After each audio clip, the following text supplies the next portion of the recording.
بسم الله الرحمن الرحيم نحمده ونصلي ونسلم على رسوله الكريم سيد الأنبياء والمرسلين وعلى آله وأصحابه أجمعين إلى يوم الدين. أما بعد، إن معه جبل خبز ونهر ماء. Dajjal will possess treasures, troves of resources, from food to water. Before a president comes, the red carpet is prepared, the welcoming committee, the audience, the crowd, the podium, the security, the safety, everything is made before his advent. Likewise, Dajjal as well, the magnitude of his fitan will be witnessed before his coming, and there will be groups, troves, jamaats that will be working for him, will be in place, who have prepared the Maidan, the field. Before you land a jumbo jet or an Airbus on a runway, there are standards which airports need to comply with.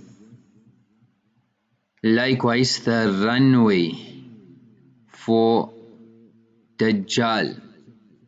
When you build a building, the taller the building, the deeper the foundation. Likewise, the foundation for Dajjal will be planted long before his advent. So as people of Iman, we need to be vigilant, we need to understand the gravity of the situation. As the people of Iman, the mizaj, the temperament of deen is to be ready in all situations, whether it's alive or dead, whether we are living or dead, both. Al-Kaysu man dana nafsahu. An intelligent, a wise person is a person who prepares for death, who prepares for akhirat. So our dying we are prepared, our living we are prepared as well. So we have to do what needs to be done, stand for haqq, give our life for that. Dajjal will come what is plotting, and it is of such gravity, it will be on such a global scale that many will follow, even possibly the pious, the religious, the ulama. We don't know who will be exempt from this trial, but we do know it's going to be a great trial. So an indicator is that these are fitnas that will it's a prelude, it's a preamble of the coming of Dajjal. Am I engaged in all these fitan? If music has caught me, then you will come with better music. If drugs has caught me, then it will come with better drugs. If economics, finance, wealth has caught me, then he'll come with better. Womanizing, breaching the eye, the amanat of the eye, the trust of the eye. So each fitna, I need to evaluate myself. Am I glued? Am I hooked on to social media that I can't get my hands off my phone? So the people of Iman stand for haqq no matter what the situation. And that's why Hazrat Maulana Ashraf Ali Thanwi rahimahullah used to say that if you're on haqq, don't concern yourself with the displeasure of people. Yes, you should try to avoid making enemies unnecessarily or making trouble, but when it comes in the field of haqq, if somebody is displeased, let him be. Allah is the Nasir, the helper. He is your aid, He is your guide. So focus your gazes on Allah and keep Allah happy. and sometimes because of the displeasure of people, it's a means of salvation from bala and calamities. So if I cannot stand for a small haqq, a small truth now, then when Dajjal comes and the big truths will be compromised, what will happen then? So it's a deception, and am I caught in this deception or not? These systems, these plans, these plottings are engineered primarily to rob a person of Iman, of Akhirat. And since we are in Alam-e-Dunya, they will use these tools, the dunya, whether it's wealth, whether it's food, whether it's water, whatever resources of the dunya there is, they will use it to con a person and convince a person. So it's all about extorting you, not about your dunya. They're not really worried about you losing dunya. They want you to lose your akhirat. A man went to see a psychiatrist, and in the discussion he confessed that he had suicidal tendencies. So he said, I suddenly get the urge to kill myself.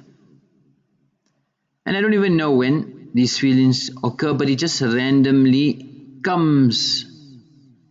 So the psychiatrist said, your situation is quite desperate in these circumstances. Can you pay for the coming lessons in advance? Can you pay for the coming lessons in advance? Extortion. You're supposed to be helping somebody. So Dajjal will come on a notion as a helper, Al-Masih. So we have to also check ourselves. How gullible have we become? We grow lawns, we look after our gardens. We don't have a clue about subsistence agriculture, subsistence farming. So we can grow lawn for the looks, but for life. So this whole concept, West Batil, falsehood has put concepts in our lives. What's important has become unimportant. What's unimportant has become important. Moving on to this global agenda from between the new world order, one world order, World Bank, IMF, global agribusinesses, a rigged system, globalization. They've developed a recipe to plunder humanity, and it's all in the name of free trade, in the name of development, in the name of helping humanity. Take for one country, India. So India is a strategic place. It's for food, agriculture, and it is at its important crossroads. Why? 60% of the country's 1.3 billion plus population are directly or indirectly living off agriculture. So now these parties are interested, and they want to destroy the indigenous agri-food sector and want to take control. So from the 1990s, the World Bank wanted India to implement market reforms, and that would cause a displacement of 400 million people countrywide. Then the World Bank came in and said, we are enabling business, agriculture, we've come with directives, we want to open the markets to Western agribusiness. We want fertilizers, we want pesticides, we want weedicides, we want patented seeds. But this would just enslave these simple farmers to this global transnational corporate supply chain, just another name of slavery. And this entire plan, if you want to say, it was forged in Washington DC. So it was a 30-year plan, and I just say a handful of billionaires controlling the livelihoods of billions of people. Off the topic, but UK's wealth came from India. $45 trillion. Economists have said that $45 trillion have been taken out of India. Britain grew rich by India.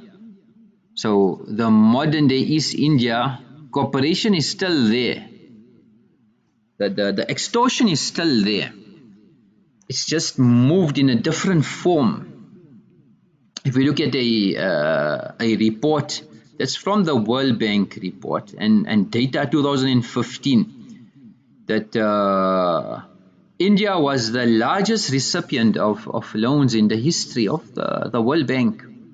So in the 1990s, India was in a crisis. There was a foreign exchange crisis. Who came to help? IMF, World Bank. So for this $120 billion bailout and loan, India had to dismantle their state-owned seed supply system. They had to reduce subsidies, and public agricultural institutions were dismantled, and they offered other incentives for crops, for systems which they wanted to be implemented. So the cultivators in India from 166 million dropped 20 million just in a span of 7 years, from 2004 to 2011. 6,700 farmers left farming every day. And now 2022, if we are to look at statistics 2022, around 127 million, so from 166 to 127 in just 18 years. Almost 40 million farmers have been lost. So the almost 1.4 billion people now have been throttled, and their situation is quite serious. So if you want to name it something, we say it's colonial de-industrialisation. It's another form of predatory inequality, and it's a Dajjali system. It's a Dajjali system. Just looking at a report of Oxfam, and the world's billionaires, we look at it, the wealth has increased. Just look at 2020 data, 18 March to 31st December, these few months, $3.9 trillion, and it's almost sitting at $12 trillion. The world's 10 richest billionaires have seen their wealth increase by $540 billion over this period. So by September 2020, Jeff Bezos, he could have paid all of his 876,000 Amazon employees $105,000 bonus, and he would still be as wealthy as he was before COVID. But concurrently, hundreds of millions of people have lost their jobs, destitution, hunger, turmoil, businesses shutting down, and poverty levels from 200 million have increased. So whatever levels of poverty, just in that period of 2020, between 2 and 500 million people have come on the brink of poverty. And the figures speak for themselves. Mukesh Ambani, India's richest man, Reliance Industries, in every sector: petroleum, retail, telecom. Between March and October, he doubled his wealth, sitting now at 78.3 billion. Just his increase in 4 days, just the profits in 4 days, is the combined annual wages of all of Reliance Industries' 195,000 employees. And just through lockdown, 35% of the country's billionaires' wealth increase. But 84% of households suffered some income loss. 170,000 people lost their jobs every hour in April 2020. So these lockdowns, these structures are planned. It doesn't just happen like that overnight. If we take the top 100 billionaires in India since March 2020, they have to take just that. It's enough to give each of the 138 million poorest people a check for 94,045 rupees. Just that alone. And it would take an unskilled worker 10,000 years to make what Ambani made in an hour during the pandemic. 10,000 years. He had to work for what he made in 1 hour. 3 years to make what he made in a second. So this digital control, this agri control, this farming control. So the Amazons, the Googles, the Microsofts and the Facebooks of the world are actually cementing their stranglehold on humanity. So we are seeing this, we are hearing about it, we are witnessing it. What am I doing? How can I play a role? Where do I start from? If you just look at the India e-commerce market, 2016 Walmart comes in, 3.3 billion takeover Jet.com. 2018 16 billion takeover Flipkart. Walmart, Amazon controlling 2/3 of the digital sector. But just during a Diwali festival, these two companies generated sales over $3 billion in 6 days. $3 billion in 6 days. Then Facebook came in 2020 with a private equity firm, and they committed to over 7 billion to Reliance, so one of India's biggest retail chains. And through Facebook's chat application, you can shop to Reliance Jio, and WhatsApp as well. They plan to implement it there as well. So they want to eradicate all these small traders, all the retailers, all the pop-up stores. So what they've done in the agricultural sector, they want to do it in the retail sector as well. And then they'll buy up the land, amalgamate it, roll out farming with their chemicals, and the end game will be contract farming that will serve these big tech, big agribusiness individuals, and smallholder peasants will be demolished, they'll be taken out. So they want to take you to driverless tractors, drones, genetically engineered lab produced food, collecting data, land, water, weather, seeds, soils, and every system which they control from A to Z. In April 2021, the Indian government signed an MAU with Microsoft with a local partner, Crop Data, and they wanted to get all the database of farmers. So they say it's called the Agri-Stack Policy Initiative, a rollout of disruptive technologies, digital database in the agricultural sector. They come with fancy names. And Microsoft would come and help farmers on harvest management solutions, platforms, crop yields, weather data, market demand, pricing, and they will come with an interface for small agriculturals.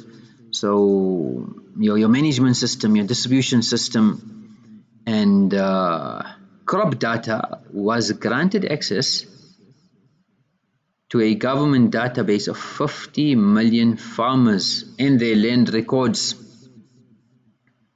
So the farmer's personal details, a profile of land held, farm size, land titles, geographical conditions, product details, crops grown, production history, input history, quality of output, machinery in possession, financial details, input costs, average return, credit history, every detail. Now this information is going to be used against humanity. So we need to be prepared, we need to implement steps to make sure.